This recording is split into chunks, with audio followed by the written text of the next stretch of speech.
Alright guys, nagbibigay na po ng pagkain. Pagkain na po tayo mag-lunch habang nag-meeting ni Abanse.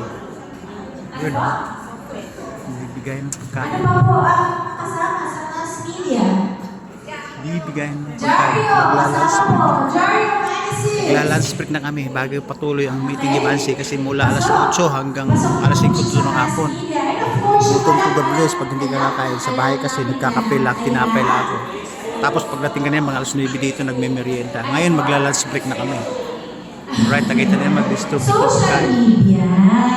Diba? Bawat isa binibigyan.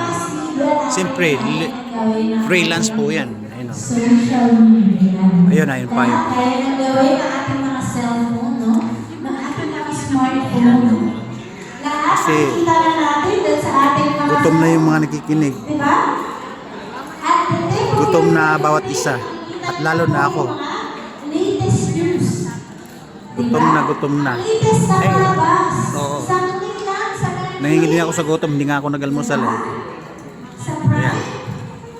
Diba? Meron Quality tayong our receipt. iba. Windis. Yung mga print ads, diba? Yung magazines now, they're all digitized now. Pwede na rin natin siya makita. Even books. Patuloy sa pag-distribute ng pagkain para sa lunch break. Freelance. Libreng tanghalian. Social media. Alright. Ito po, mass media. At ito po, mass media na to, ito yung nagpapakita. Kanya-kanyang kain, kanya-kanyang Sabi pakikinig. nga po dito sa kalalakihan, ang mass media, Kanya-kanyang pinapakita bilang ideal ang Kanya-kanyang malaki at muscular na katawan. No? Ideal daw. Kanya-kanyang makikinig, kanya-kanyang kain. May muscular Sa na freelance break. malalaki ng katawan. No? Alright. Minamaliit o tinatak. Mamaya-maya kakainin ko na to. Ang mga batang lalaki na nagpapakita ng emosyon, Kuya, bit-bit pa yung kuya ngayon. binabrand Hindi mapakali ah. Parang galing sa pistahan ah. batang lalaki. Alright, ayun guys. Eh, kita nyo guys yan. Diba? Yun po yung nangyayari pagka Alright, yan meron po sa mass Bawat media, no? Yung tao meron binibigyan dahil libreng pagkain sa meeting di Abanse. Kaya lang guys, napakatagal. Tambak yung trabaho sa amin. Dating sa bahay, marami na kong gagawin doon. Naghihintay yung trabaho. Kasi nga, iniasikaso ko nga itong meeting na to kasi hindi pwedeng mawala yung attendance natin. Kasi importante po ito, lupa. Ayan. Ayan o, ayan o. Kanya-kanyang bigayan. Kanya-kanyang bigay. Alright. Saan ka ba nakakita? Libre na, di ba? Eh, kaya lang. Kasi naman siguro gagastos ka pa. Sila naman nagpapamitin. Ililibre nila yung sambayaran o taong Pilipino. Dahil sila nag-organize ng meeting. Alright? Yun na. Medyo nagkagulo. Kasi medyo hindi naman nagkagulo. Ano lang.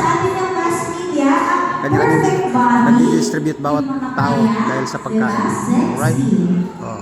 Diba? Malalaki yung tawag na nila, no? Karamihan dito, mga kapitbahay ko lang din, mga kakilala ko sa mukha. Diba? Yung Pero ilan lang yung mga close friend ko. pagka sinabi sa... Ito yung pinapakita sa atin ng ating mass media. Tinuturing ang mga babae at batang babae bilang sexual na bagay, no? Kinakalakan yung mga katawan ng mga batang babae, no? At mga kababaihan, no? Ginagawa Tingnan mo sila guys, mula kanina alas 8 hanggang mag alas 12 mahigit na. Ganun pa rin ang talumpati, ganun pa rin yung pinag-usapan tungkol sa science, tungkol sa pamilya. Biro ni guys, maghapon to hanggang alas 5. Nakakainip to, nakakasakit na ng upuan to, nakakakangawit sa baywang. Kumakain na sila, kanya-kanyang kain na. Diba? Pansinin po ninyo, mas malaki yung Sa akin, maya-maya ko pa kakainin to. kesa dun sa numero ng kalendaryo, no? Wow, chicken. Chicken at saka rice at saka isang sauce, isang tinidor. Maya-maya ka, babanatan kita. Alright. Kasi sobrang laki. Pero pati yung anak, diba? Makikinig muna tayo. Sa laki pa rin yung nakatulis. Habang nagbibideo sa mga kasama natin kumakain. Sabi natin na Right? kinakalakal, no? Kinakalakal yung Kita niyo, guys. babae, no? Bilang object, no? Ino-objectify po as a sex object yung Right. mga kababaihan, no? Kain lang kayo. Napakita din, no? Na ang mga babae, Maya-maya na no? konti. You guys, kain tayo. Diba? Emotional, no? Even po sa Habang mga nakikinig. movies, sa mga pelikula, no? Ang face ng poverty, Safety ka, baka mahulog ka.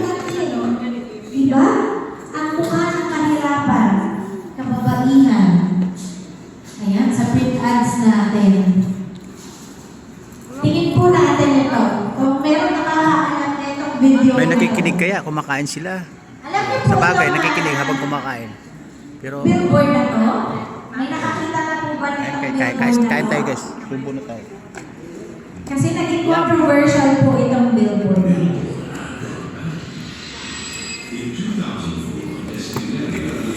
Freelance.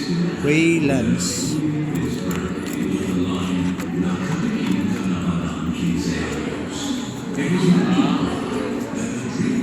Guys, yan.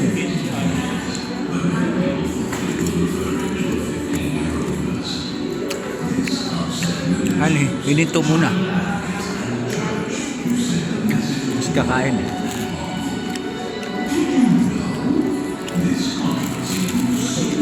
Hindi ko sa bahay, kinakamay-kamay ko na to.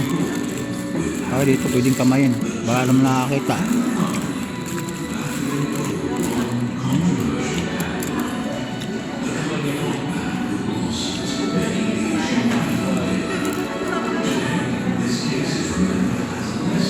Doon ng tubo para sa mga tumatama ay tumawa.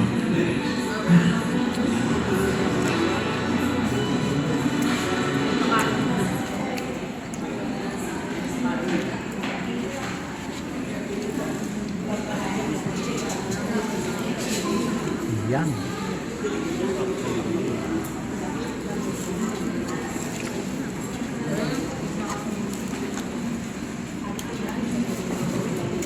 Enjoy eating lang. Happy eating lang sa inyo. Naging napakalaking usapin, no? Napakalaking kontrobersiya daw po netong print ads na to, no? Kasi yung tinutukoy daw ang print ads, 15 years na brandy. Pero, nagkaroon siya ng double meaning. Kasi nga, usually, yung mga nasa print ads nila ay mga babae, no? So, parang ang tingin, child abuse. 15 years old na, babae, nakita niyo po, pag-isimbahan, Alright. mga women's activists, no? Nagkaroon na siya ng, ano tawag dyan? Kinout out na yung kupal niya para tanggalin. At napakalaking usapin po nito, no? Kasi ito po Tuloy sa- yung tuloy sa pinatanggal. kwentuhan. Nasa Tuloy EDSA sa po, kainan. yung original na billboard Right. nito na pinatanggal po. Pati po yung government nakailang na po dito Continue sa discussing lungsod na and ito, no? continue Sa eating dami po for ng, lunch. pangyayari, no? Dami po sa pinangyayari para lang po matanggal itong print ads na to. So isa po siya sa mga bingan na print ads sa Pilipinas. Dahil nga po, meron siyang double meaning, which is nagpe-perpetuate po ito na karahasan naman, no? Karahasan sa kababaihan. O nagpe-perpetuate po siya ng aabuso. Okay? Next, ayan, nakakatawa ka, no? Ito po, totoong nasa Facebook po ito, no? The Top She Shop in Down. Sa Cavite. Kita po ninyo? May double meaning. Diba? Si Ma'am tawang-tawa doon. Di na makakuya. Kita po ninyo? Talagay po silog. Diba? Can you just imagine? Nakakatawanan po siya, no? Ang mga Pilipino po kasi, magaling talaga sa kalokohan. Diba? Kahit po bumabagyo na, bumabaha, lumilindol, nakakaisip pa rin po ng kalokohan ng mga Pinoy, no? Ganun nga daw po tayo ka-resilient. Sarap guys. Diba? Pero ito po, Nakakain ng tapananghali. Ang chicken joy ang ulam namin. At isang tasang kanin. And with sauce. Kung hindi ka makaka-score. Ganun po itong mga tinatawag natin mass media.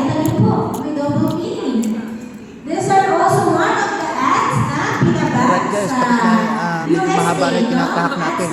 Mahaba na yung video natin. Kasi pinapakita niya po oral Again, nananghalian kami, playlist kami. Yung blue May pagkain. Kaya lang, hanggang alas 5 ang matatapos ayun, na ito. Ng hapon. double meaning na pinapakita Matagalan ng niya. oras. Tayo sa bahay, maraming trabaho. Alright. Babu. Madalas mag-milk tea. Di ba? May double meaning. Bye-bye, guys.